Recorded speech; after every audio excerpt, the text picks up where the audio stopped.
Hello everyone, how are you doing? This is MD Tech here with another quick tutorial.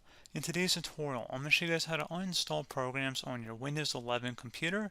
So this should hopefully be a pretty straightforward tutorial, and without further ado, let's go ahead and jump right into it.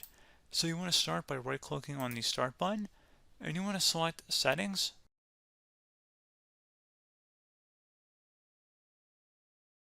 You want to select on the left side Apps, and then go ahead and select Apps and Features on the right.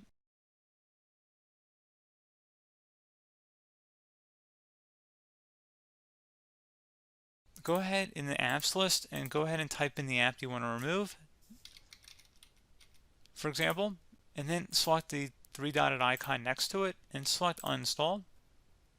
The app and its related info will be uninstalled. Select Uninstall.